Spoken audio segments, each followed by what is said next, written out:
MPL Philippines Season 12 Week 3 Predictions. First day, Minana Evos versus Echo Philippines. Unless gawin ng Minana yung ginawa ng RSG sa Echo noong Week 2, Game 1, baka may milagro mangyari. Pero the fact marunong mag-adjust ang mga Orca sa mga mali na ginagawa nila, I believe hindi na mangyayari yung mga ganun na moments ng Echo. Kaya predict ko rito 2-0 Echo. Next match, AP Bren versus Omega. Medyo mahirap i-gauge sino aangat kasi yung panalo ng Omega is sa TNC at Minana at yung talo nila is sa Blacklist at Echo. Tapos sa AP Bren, yung panalo nila is sa TNC, Onyx at Minana. Tapos natalo sila sa RSG. Kung papansinin mo, lahat ng mga naipanalo ng dalawang teams na ito ay nasa bottom tier ng standings.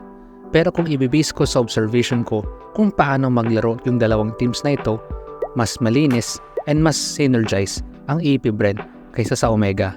So with that in mind, bigay ko 2-0 AP Bren. And last day ng Day 1, TNC versus Onyx.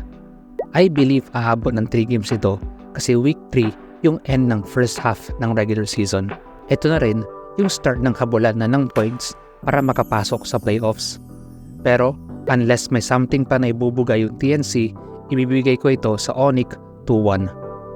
Week 3, Day 2. Marami-raming matches to. First match, RSG versus Omega.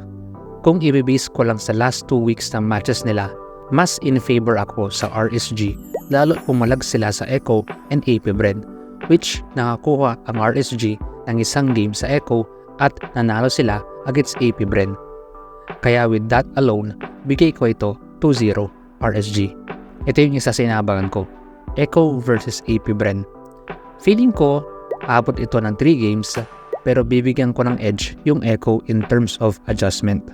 Magaling sila mag-reset kapag natatalo sila, which nakita natin nung laban nila sa RSG. Sa AP Bren, kapag naiisahan sila, medyo nasisira yung momentum nila, which nakita mo sa mga previous matches nila, mostly 2-0. Kapag nakaisa yung kalaban, minsan nawawala yung laro nila. Kaya with that in mind, 2-1 ito para sa mga Orca. Third match, Blacklist International versus TNC. Kung kayang gawin ng TNC yung ginawa ng Onyx sa Blacklist, baka pwede maging match ito. Yung TNC kasi, magaling sila, no doubt, pero wala yung parang X-factor na, ito na, kailangan ng manalo. Kapag hindi nila mahanap yung X-factor, sa Blacklist ko ibibigay ito, 2-0 para sa mga agents. And last match, Onyx versus Minana Evos. Nagpakitang gilas na yung dalawang teams na ito na kaya nilang pumalag. Pero, ibibase ko lang yung results na ito based sa mga teams na natalo nila and mas mabigat kung natalo mo Blacklist kaysa RSG. Pero baka makakaisa Minana dito. Kaya 2-1 para sa Onyx Philippines. And last day ng Week 3, first match, TNC versus RSG. Same idea, kapag hindi may labas ng TNC yung X-Factor, baka makuha ito ng RSG. Kaya predict ko rito 2-0 para sa mga Raiders. Second match, Onyx versus Omega. Feeling ko sa Onyx ito kasi galing si Ryzen ng Omega. Kaya baka ang attitude ni Ryzen, pagsisisihan ninyo na mali na tinanggal nyo ako sa Omega. With that in mind, baka makaisa nga lang yung barangay. Kaya 2-1 ito, Onyx Philippines. And last day ng Day 3, AP Bren versus Blacklist International. Basta maganda yung galaw ng Hitman, palag-palag ang Blacklist. Pero ibibigay ko pa rin ito sa AP Bren in terms of sa chemistry sa team. Ito na yung prime Bren since Season 6. Kaya 2-0 AP Bren. So aking predictions, malapit na tayo sa second half ng regular season. Expect mo after ng Week 3, may kita natin sino na yung maghahabol na mga points at sinong klaro na top tier PH team this Season 12.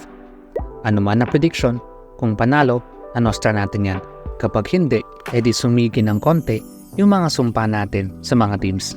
Comment your thoughts below. Pakinggan natin yung mga yan. Thank you. Ama please. Let's go.